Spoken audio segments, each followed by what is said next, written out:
এবারের শীতের শুরুর স্পেলটা এত ভালো হবে আশা করেছিলাম কি? অঘ্রাণের হালকা ঠান্ডার আঘ্রাণ নিতে নিতেই ব্যাগ পিঠে আবার বেরিয়ে পড়া।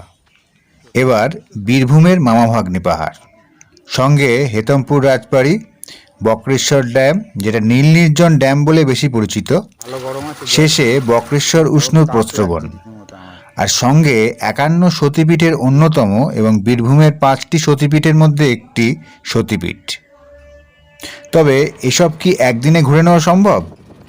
এর উত্তর দিতেই শুরু হচ্ছে ছোট্ট ভ্লগ সিরিজ মামাভাগ্নের সাথে বক্রেশ্বর 24-25। এটা দুটো পর্বে আসবে। আজকে প্রথম পর্ব, এতে থাকছে 5:05 আমি বাড়ি থেকে বেরোলাম। এটা নৈহাটি ব্যান্ডেল 6:18-তে আছে, সিঁড়ি বন্ধ। তো আমি তো যাবো হুলে 22321।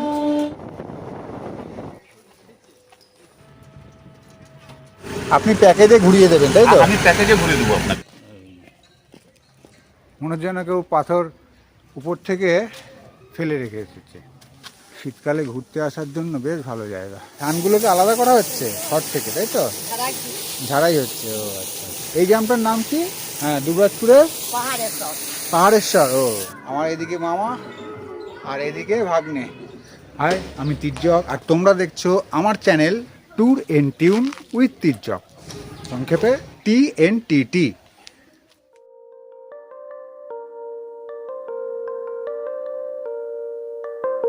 Good morning, সুসকাল। এখন 5:05 আমি বাড়ি থেকে বেরোলাম। এটা আমার পাড়া সোদপুরে। তো এখান থেকে অটো করে যাবো সোদপুর স্টেশন। ডিসেম্বরের 3 তারিখ 2024, এখন 5টা বাজে। আমি সোদপুর স্টেশনের এই সাবওয়ে দিয়ে যাচ্ছি। ইউটিএসি টিকিট কেটে নিয়েছি, আসলে বাড়ি থেকেই টিকিট কেটে নিয়েছি। এখান থেকে ব্যান্ডেল, সোদপুর থেকে ব্যান্ডেল 10 টাকা, ঠিক আছে। এরপরে যে একটা রানাঘাট আছে, 5:30 নাগাদ, মনে হয় 5:30 আশেপাশে, ওই ট্রেনটাতে যাবো।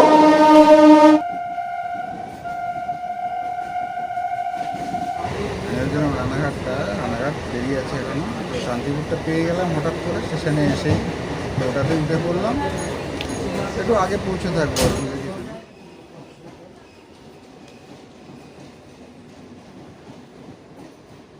নৈহাটিতে নেমে পড়লাম, পৌঁছাটার একটু আগে ঢুকেছে। তো আগে প্রথমে জলটা কিনতে হবে, জলটা নিতে ভুলে গেছি বাড়ি থেকে। অনলাইনে করা যাবে না, অফলাইনে। টাকা তো নৈহাটির সিস্টেমটা একটু আলাদা আছে। তো 3 নম্বরে এলাম, ইয়েতে ডাউনে, এই আপে। এটা হচ্ছে 2 নম্বর প্ল্যাটফর্ম, যেটাতেই ব্যান্ডেলটা আসবে। এখন অন্য ট্রেন ঢুকছে, এখন অন্য একটা এক্সপ্রেস ট্রেন ঢুকছে, গোরখপুর ঢুকছে। দেরি আছে, এখন অনেকটা সময়। এটা নৈহাটি ব্যান্ডেল 6:18-তে আছে। এটার জন্যই আমি ওয়েট করছি এখন।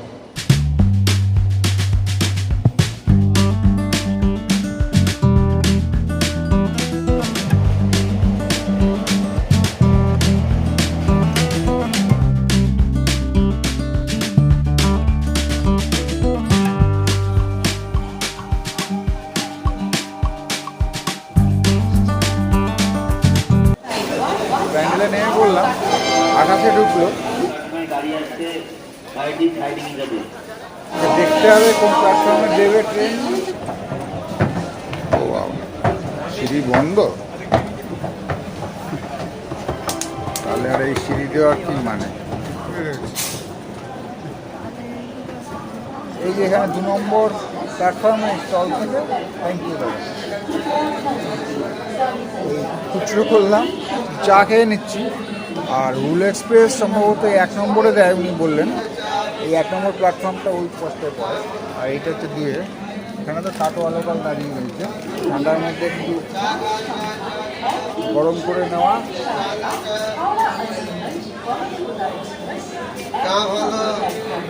6:48 হয়েছে। তো গণদেবতা এই 1 নম্বর প্ল্যাটফর্মে 6:55 বাজে, 6:54। এরপরে হুল আসতে দেরি আছে, এখন আধ ঘন্টা 35 মিনিট দেরি আছে। তো ওদিকে ব্ল্যাক ঢুকলো, ব্ল্যাক ডায়মন্ড ঢুকলো 4 নম্বরে। ওটা আবার 4 নম্বরেই দেয়। আমি অবশ্য ওটা হাওড়া থেকেই উঠেছি, হাওড়া অথবা শেওড়াফুলি থেকে উঠেছি, ব্যান্ডেল থেকে উঠিনি এর আগে। তো আমি তো যাবো হুলে 22321 2S, সেকেন্ড সিটিংয়ে কেটেছি। D1 আমার কোচ, দেখতে হবে কোন জায়গায় D1টা পড়ে, মাঝামাঝি জায়গাটাই দাঁড়াবো। বলে দিই এটার ভাড়া, সেকেন্ড সিটিংয়ের ভাড়া ওই 115 টাকা, 117 টাকা পড়েছে, বেসিক ফেয়ার 115। আর যেটা এসি চেয়ার কার আছে, যেটা সিসি যেটা, সেটা 420 বেসিক ফেয়ার, তার সঙ্গে এক্সট্রা অ্যাড হবে, জিএসটি ফিএসটি অ্যাড হবে। 3A যেটা, সেটা হচ্ছে 555। তো হুল এক্সপ্রেস এইটাই একমাত্র ট্রেন দুর্গাপুরে যাওয়ার এই সময়টা আছে সকালটায়। আর একটা ময়ূরাক্ষী আছে, সেটা বিকেলে পড়ে আর কি। 6:45 হাওড়া থেকে ছাড়ে, এরপরেই আসে ব্যান্ডেল, ব্যান্ডেলে 7:30টায়। তারপরে পরপর যায় বর্ধমান, মানকর, পানাগড়, দুর্গাপুর, এভাবে যায় আর কি।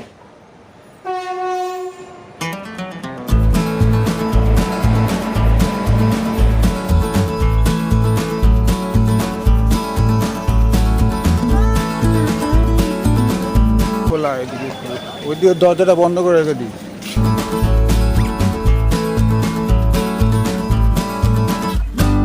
এই তো আমার মোটামুটি উঠে পড়লাম, D139 আমার সিটে বসে পড়েছি। যেতে খুব একটা সমস্যা হয়নি, মোটামুটি একদম জায়গা মতোই উঠেছি।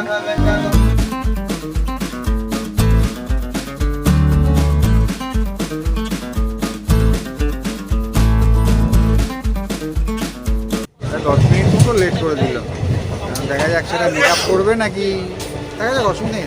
15 মিনিট অবধি ঠিক আছে।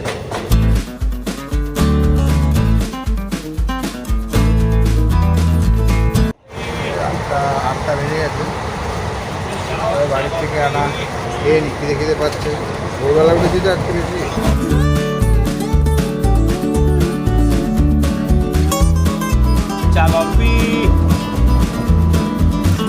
ও একটা কথা, হুল এক্সপ্রেসের রিজার্ভেশন কম্পার্টমেন্ট কিন্তু জেনারেলের সাথে কোনো পার্থক্য থাকে না, অন্যান্য অনেক ট্রেনের মতোই। তবে যেহেতু ফাঁকা ফাঁকাই থাকে, তাই সেরকম সমস্যা হয় না। বর্ধমান এলো, টাইমলি এসছে, মোটামুটি 8:24 বাজে।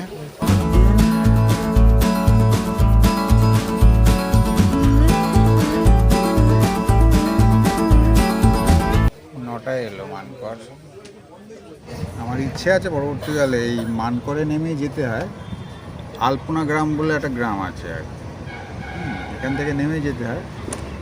ওখানে 3 জনে মিলেই আসবো, আমাদের টিম নিয়ে, টিম 3 আমি, মিঠু আর দিমিত্র, 3 জনে মিলেই আসবো। আরও ঘন্টা দেড়েক লাগবে এখান থেকে।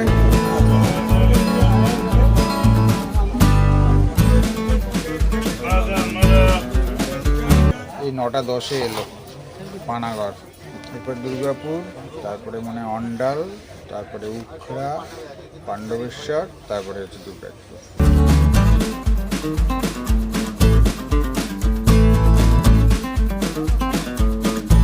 9:25 এলো দুর্গাপুরে। আর 3টে স্টপেজ, অন্ডাল, উখড়া আর পাণ্ডবেশ্বর।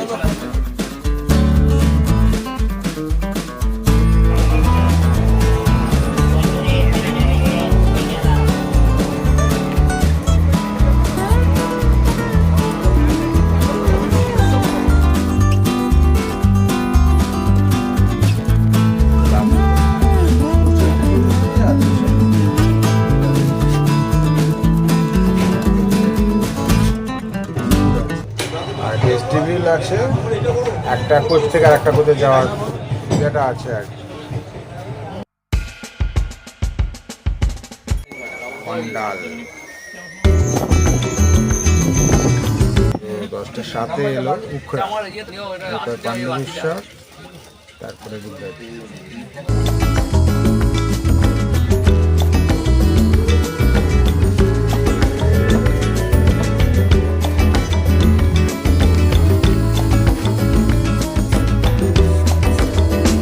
পাঁচেক মতো লেট করেছে, দুর্গাপুরে পৌঁছে গেলাম 33। হুল এক্সপ্রেস বা আগে যেটা সিউড়ি এক্সপ্রেস নামে পরিচিত ছিল, চলে যাবে সোজা সিউড়ি, এরপরে লাস্ট প্রান্তিক স্টেশন হচ্ছে সিউড়ি। আমি দেখি কোন দিকে যাই, এইদিকেও কিছু টোটো আছে, এটা 2 নম্বর প্ল্যাটফর্ম, 3 নম্বর প্ল্যাটফর্ম ওই পাশটা টোটো আছে। যদি ওদিকটা যাই বা ওদিকে দিয়ে যাওয়া যায় কিনা দেখি। ফুল এক্সপ্রেস বেরিয়ে যাচ্ছে, আর টাকাটা কি করছে এবার? 1 নম্বরের দিকে গেলাম, দেখি।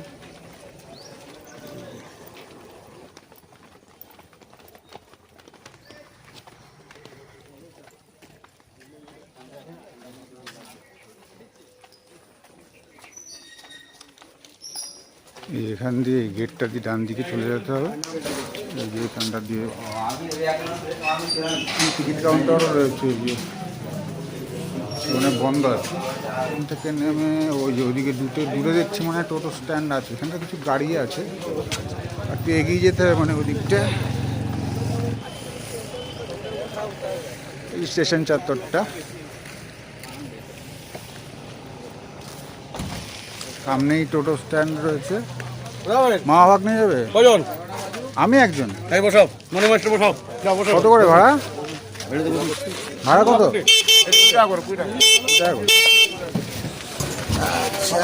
উঠে বললাম 2 টাকা করে ভাড়া। বেশি দূর না, 3-3.5 কিলোমিটার মতো। পশ্চিমবঙ্গের পশ্চিম দিকের জেলা বীরভূম, আর বীরভূমের দক্ষিণ পশ্চিম দিকের একটা শহর দুবরাজপুর। ট্রেন ছাড়াও সড়ক পথে কলকাতা থেকে 200 কিলোমিটারের মতো 4.5-5 ঘন্টায় পৌঁছে যাওয়া যায়। বোলপুরে ঘুরতে গেলে একটা অতিরিক্ত দিন হাতে থাকলেও ঘুরে নেওয়া যায়।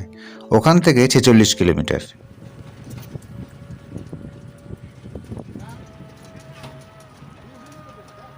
ফোন নাম্বারটা বলে দিন আর নামটা বলে দিন। 9641 302 হ্যাঁ 309। এই যে নাম কি আছে? আমার নাম হলো ভোলা সিং। ভোলা সিল, মানে দুবরাজপুর স্টেশনে নেমে এখান থেকে আপনাকে ফোন করে নিলে হ্যাঁ, আপনি প্যাকেজে ঘুরিয়ে দেবেন, তাই তো? আমি প্যাকেজে ঘুরে দেবো আপনাকে। কটা জায়গা একটু বলে দিন স্পষ্ট করে। আমি বলে দিচ্ছি, এখানে আপনার একটা মা ভবানের পাহাড় আছে, পাহাড় আছে, এখানে নীল নীল ড্যাম্প আছে, আচ্ছা, এখানে গরম জল বক্রেশ্বর শিব মন্দির আছে, হ্যাঁ। ওটা হলো, আর একটা রাজবাড়ি হলো হেতমপুর রাজবাড়ি, যেখানে রাজারা থাকতো। আচ্ছা, এটাই 4টা দেখার মতন আছে, দেখার মতো। হ্যাঁ, হ্যাঁ। এছাড়া তো আর কিছু এখন নেই। আপনার ধরুন এটা সিজন লাগলো, হ্যাঁ। এবার মোটামুটি ডিসেম্বর মাস গোটাটা এইভাবে চলবে। হ্যাঁ, বড় বড় ডিসেম্বর জায়গা জানুয়ারি এই সময়টাই গোটাটাই বেশি চলবে, বেশি হ্যাঁ। বেশি টুরিস্ট আর আসে। ড্যামে আপনার 25 ডিসেম্বর থেকে আচ্ছা, 10 আচ্ছা। জানুয়ারি অবধি আপনি আচ্ছা, পা আচ্ছা। রাখার জায়গা পাবেন না। খুব সুন্দর জায়গা, নীলমিল জায়গা। আচ্ছা, প্যাকেজে কত পড়বে? প্যাকেজে আপনার যদি 4-5 জন থাকেন, হ্যাঁ। তাহলে আপনার মোটামুটি ধরুন 800 থেকে 900 টাকা পড়বে। আচ্ছা, ঠিক আছে, তারপরে আপনাকে অল প্যাকেজে আপনাকে ঘুরে দেবে। দুর্গাপুরে যতটা জায়গা দেখার আছে সেটা আপনি আরামসে ঘুরে নেবেন রিল্যাক্স ভাবে দাঁড়িয়ে। ফেরার ট্রেন কি আছে একটু বলে দিন। ফেরাটে আপনাকে বলে দিচ্ছি, যদি আপনি ঘোরাঘুরি করে যদি বলেন তো একটা আছে আপনার 2:40 ট্রেন আছে, সেটা সাঁইথিয়া চলে যাবে, ওখান থেকে বিশ্ববাসী ধরুন, স্টেট ধরুন, সব জায়গায় ধরুন। তারপর আপনার সন্ধ্যা 6টার সময় আছে, 6:05 দুর্গাপুর থেকে সাঁইথিয়া যাবার। ঠিক আছে, তারপর আপনার রাত 8টার সময় আছে দুর্গাপুর থেকে সাঁইথিয়া। তারপর আছে মোরাক্ষী ফার্স্ট প্যাসেঞ্জার, যেটা হাওড়া থেকে ছাড়ছে, যেটাতে দুমকা যেছে, ওটা আপনার সাঁইথিয়া যাবে, রামপুরহাট যাবে। ঠিক আছে, এটা আপনার 4-5টা ট্রেন আপনি পাবেন। 2:40 থেকে রাত 9টা অবধি দুবরাজপুর থেকে। 2:40 পরে সেই আবার সেই 6টায় ট্রেন নাকি? 6টা ট্রেন।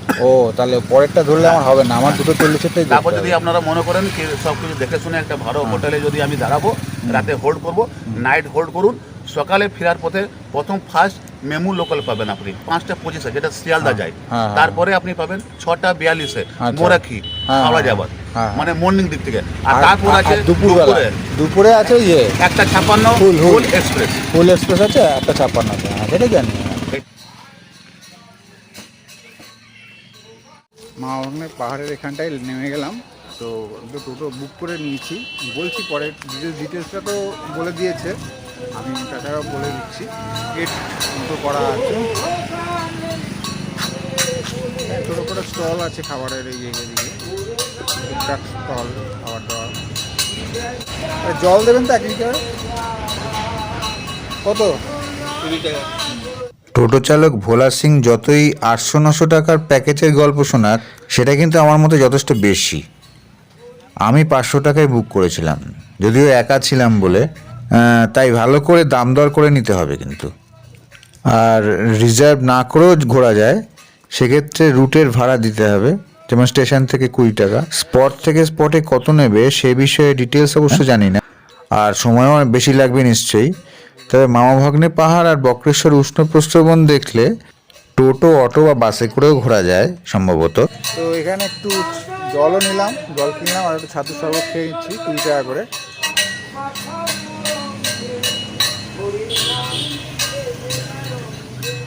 অন্যরকম, আমরা একটু অন্যভাবে খাই এইগুলো। তারপর পেঁয়াজ টেয়াজ দিয়ে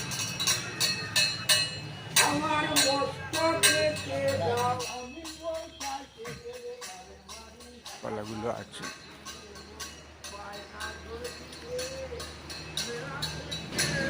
ও ওখানে আবার গাড়ি পার্কিং করে আবার দেওয়া আছে, মুছে গেছে লেখাটা। এই যে এখানে বেশ কিছু পাথর পড়ে রয়েছে, এই যে এখানে গাছতলা, এই যে পাথর, যে বড় গাড়ি 100 টাকা, ছোট গাড়ি 50 টাকা, মুছে গেছে লেখাটা। এই যে পাথর,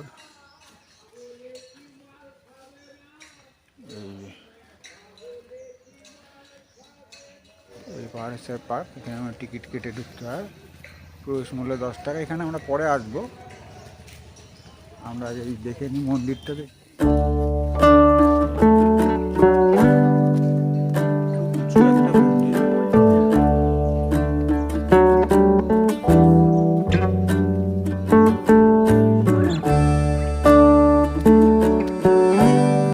এই জুতো পরে এসেছি যাতে তাড়াতাড়ি খোলা যায় আর কি। পাহাড়েশ্বর মানে শিবেরই আর এক নাম, শিবেরই মন্দির। 2016 সালে এটা নির্মিত হয়ে যায়, জয় বাবা পাহাড়েশ্বর বলে দেওয়া রয়েছে এই মন্দির।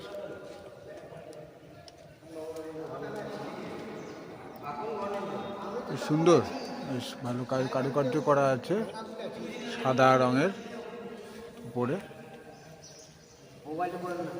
ও আচ্ছা, ও পাহাড়েশ্বর শিব মন্দির আর কি। তো ভেতরে কিন্তু ক্যামেরা অ্যালাউড নয়, ঠিক আছে। অনেকে দেখেছি ব্লগে, ভেতরে ব্লগ করে, ভেতরে দেখায় অনেক কিছু, কিন্তু তার কোনো নিয়ম নেই। কিন্তু ভেতরে যারা ছিলেন, যারা মন্দিরের দায়িত্বে রয়েছেন, তারা বললেন নিয়ম নেই, অনেকে তুলে দেয় আর কি ওটা। আমি সেটা করি না, যেটা নিয়ম আছে সেটাই মানতে হবে, ঠিক আছে। মন্দিরটা খুব সুন্দর, ভেতরে ঢুকেও দেখা যায়, ভেতরে ঢুকে কেউ চাইলে এখানে পুজোও দিতে পারে, বা ভেতরে ঢুকে প্রণাম টনাম করে চলে আসতে পারবে আর কি। শিব মন্দিরটা যে দেখলাম তার পাশ দিয়েই এখান দিয়ে। তবে একটা ব্যাপার, এই যে এগুলো লিখে রেখেছে না, এগুলোই খুব বাজে লাগে দেখতে, মনে হচ্ছে যেন কেউ পাথর উপর থেকে ফেলে রেখে এসেছে, এরকম মনে হয়।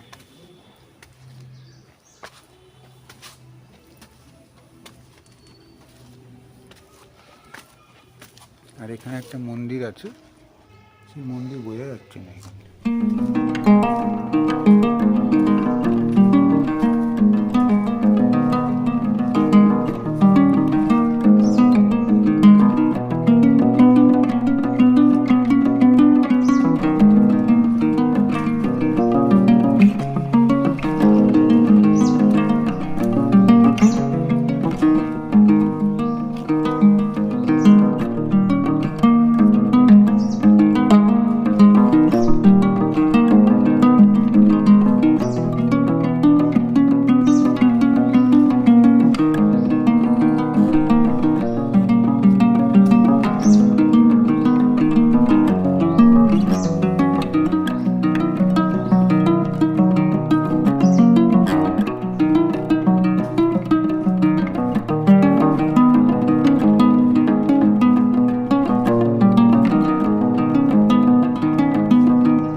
পাথর আর কি, পাহাড়।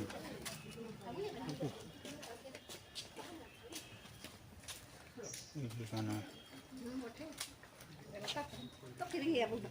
মন্দির তো 2018 খ্রিস্টাব্দে স্থাপন হয়েছে। আর এটা ব্রততীর্থ সাধনপীঠ, 1963 খ্রিস্টাব্দে রামকৃষ্ণ বিবেকানন্দ এবং সারদা মায়ের একটা মন্দির, একটা মূর্তি আছে। একটু গরম লাগছে, রোদ উঠেছে তো, আর অনেক পাথর ফেলা আছে। এই পাথর ফেলা মানে প্রাকৃতিকভাবেই রয়েছে। আসলে এটা বলে দিই, প্রাকৃতিক কারণটা হচ্ছে ওই ছোটনাগপুরের যে মালভূমি, তার একদম পূর্ব প্রান্তের অংশ হচ্ছে এই দুবরাজপুর, এই এই এই অঞ্চলটা আর কি। হ্যাঁ, তারই ওই জন্য তার বিভিন্ন চিহ্ন এখানে রয়েছে। এগুলো আবহবিকার। আবহবিকার বলতে আবহাওয়ার যে বিভিন্ন বিবর্তন বা পরিবর্তন, প্রাকৃতিক কারণে এই পাথরগুলো এরকম বিভিন্ন ধরনের কিছুটা গোলাটা টাইপের রূপ নিয়েছে না, এটা এই কারণেই ঘটে, ভৌগোলিক কারণেই ঘটে আর কি এগুলো। এটা তো ভৌগোলিক দিক গেল বা বৈজ্ঞানিক ব্যাখ্যা গেল। এছাড়া এই মামাভাগ্নে পাহাড়ের পেছনে এক খুব শক্তিশালী একটা পৌরাণিক কাহিনীও রয়েছে, একাধিক আর কি। দুটো কারণ বলা হয়। চলো যেতে যেতে বলছি। এই এখান দিয়ে নেমে যেতে হবে, দেখো ওই যে উপর থেকে উঠে আসছে সিঁড়ি দিয়ে। যেতে যেতে কথা বলি। তোমরা কোত্থেকে এসছো? এখান থেকে কাছেই? আচ্ছা, লোকাল। আচ্ছা, ইউটিউব চ্যানেল আছে? হ্যাঁ, আমার ইউটিউব চ্যানেল আছে। ইউটিউব চ্যানেলটা বলো। হ্যাঁ, ট্যুর এন্ড টিউন বলে সার্চ করো, পেয়ে যাবে। যেটা বলছিলাম, পৌরাণিক কারণ যে দুটো বলা হয়, একটা কারণ তো বলা হয় যে সীতাকে যখন উদ্ধার করতে গিয়েছিলেন রাম তার সৈন্যবাহিনী নিয়ে, তখন সেতু নির্মাণ করেছিলেন। তখন এখান থেকে পাথর বয়ে নিয়ে যাওয়া হয়েছিল আর কি, বিভিন্ন জায়গা থেকে। সেই পাথর নিয়ে যাওয়ার সময় পড়ে যায় বিভিন্ন এই অঞ্চলেই বেশ কিছু পাথর পড়ে যায়, তার ফলে নাকি এই পাথরগুলো এইভাবে রয়েছে আর কি। এটা হচ্ছে পৌরাণিক ব্যাখ্যা আর কি, এটা বিশ্বাস মানুষের, হিন্দু ধর্মের বিশ্বাসী যারা, তাদের বিশ্বাস, এটা ব্যাখ্যা। আর একটা বলা হয় যে শিব নাকি দ্বিতীয় কাশী নির্মাণের জন্য বিশ্বকর্মাকে বলেছিলেন, আদেশ দিয়েছিলেন। তো বিশ্বকর্মা সেই অনুযায়ী কাজ শুরু করেছিলেন, কিন্তু কাজ আজ সমাপ্ত করতে পারেননি কোনো কারণে আর কি। এই জন্য এই পাথরগুলো এখানে পড়ে রয়েছে, এভাবে অবিন্যস্তভাবে পড়ে রয়েছে। এখানে এসে দেখছি একটা রাস্তা এদিকে গেছে, একটা রাস্তা ওদিকে গেছে। তো এই রাস্তাটাতেই যাই, বাঁদিকের রাস্তাটাতেই যাই, একটু বামপন্থী হই, বামপন্থী হই, দেখি কোন দিকে যাওয়া যায় কিনা, মামাভাগ্নের কাছে পৌঁছানো যাবে কিনা। চলো, অনেকক্ষণ মাঝখানটায় কাটিয়েছি, বেশ কিছুটা যেতে হবে। মহিলারা কাজ করছে, এটা কি গ্রাম? ও, এখানে আবার জুতো খুলে উঠতে হবে। আজ ধান ছাড়ানো হচ্ছে। এগুলো কি হচ্ছে? এগুলো ধানগুলোকে আলাদা করা হচ্ছে না? ধানগুলোকে আলাদা করা হচ্ছে খড় থেকে, তাই তো? ঝাড়াই হচ্ছে। ও আচ্ছা। এই গ্রামটার নাম কি? দুবরাজপুরের মধ্যে? হ্যাঁ, দুবরাজপুরের পাহাড়েশ্বর। ও, ওই গ্রামটারও নাম? আচ্ছা আচ্ছা, ঠিক আছে। আচ্ছা আচ্ছা। আমার বাড়ি কলকাতা থেকে এসছি। এই যে ভিডিও করতে এসছি। হ্যাঁ, তো খুলে পাহাড়ে গাঁজা ও মাদকদ্রব্য নিয়ে উঠবেন না, এটাই ঠিক আছে। পাথরে নাম লেখা বারণ, তবুও লিখেছিল। হ্যাঁ, এত সুন্দর জায়গাটাকে। এই দেখো সিঁড়ি বেয়ে উঠে যাচ্ছে। ও, এখানে আবার একটা মুরাল টাইপের করা আছে আর কি, দেওয়ালে মুরাল টাইপের আছে। আর এখানে সব পাথরগুলি সব পড়ে রয়েছে। আচ্ছা, এখানে ফটো সেশন চলছে। মামা ভাগ্নে, ওই তো দেখা যাচ্ছে মামাকে, মামা লেখা রয়েছে। কিন্তু মামা লেখা রয়েছে ঠিক আছে, কিন্তু তার আশেপাশে যেগুলো লিখেছে এগুলো কেমন লাগে দেখতে। এই পাহাড়টা হচ্ছে মামা, এটা একই তো সাইজ মনে হচ্ছে। আর এটা হচ্ছে ভাগ্নে।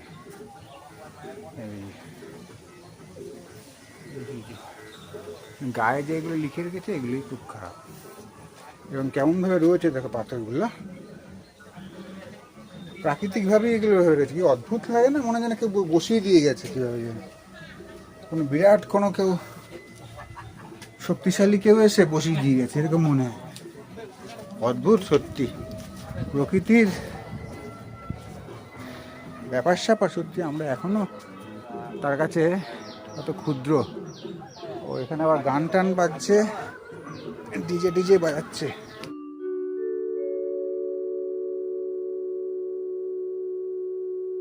এই যে এটা হচ্ছে মামা আর এটা হচ্ছে ভাগ্নে। ভাগ্নে একটু ছোট সাইজে, হ্যাঁ এদিক থেকে বোঝা যাচ্ছে। সাবধানে সাবধানে যেতে হবে, সাবধানে পড়ে গেলে অবস্থা খারাপ হয়ে যাবে। ও এখান থেকে এই যে শহরটার একটা অংশ, দুবরাজপুরের একটা অংশ দারুণ দেখা যাচ্ছে, খুব সুন্দর ভিউ এখান থেকে, একটা পার্শিয়াল ভিউ, কিছুটা অংশ কিন্তু বেশ সুন্দর, এখান থেকে ভালো লাগছে। রোদটা উঠে গেছে বলে একটু গরম লাগছে ঠিকই, জায়গাটা সত্যি দারুণ। এই যে ওই যে তাল গাছ আছে বলছিল টোটো চালক যিনি, উনি বলছিলেন তাল গাছ, তাল গাছের পাশে। এটাই হচ্ছে মেন নানাহাটি পাহাড়, আর এটা হচ্ছে প্রাকৃতিক জনি আর কি। অদ্ভুত না, অদ্ভুতভাবে হয়েছে না এগুলো, যদিও রং করেছে পরে, কিন্তু মানে বিষয়টা তো এভাবে তৈরি হয়েছে, মানে দ্বিতীয় কামাখ্যা বলা হয় এটা, এই জনিপীঠকে আর কি।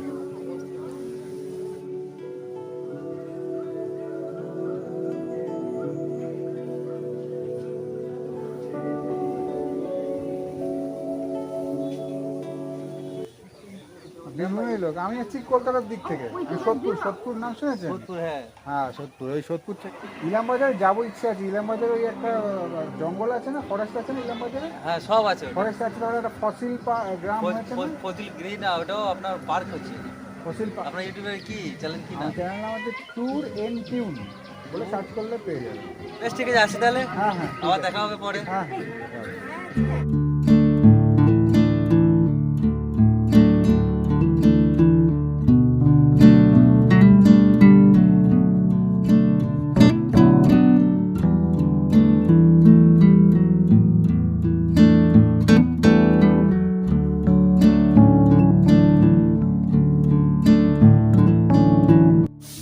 ওকে, মামা ভাগ্নের সাথে বক্রেশ্বর এই ব্লগ সিরিজের প্রথম পর্ব এখানেই শেষ করছি। হ্যাঁ, ভিডিওটা ভালো লাগলে কি আর বলবো, লাইক কমেন্ট শেয়ার ইত্যাদি করে দেবে।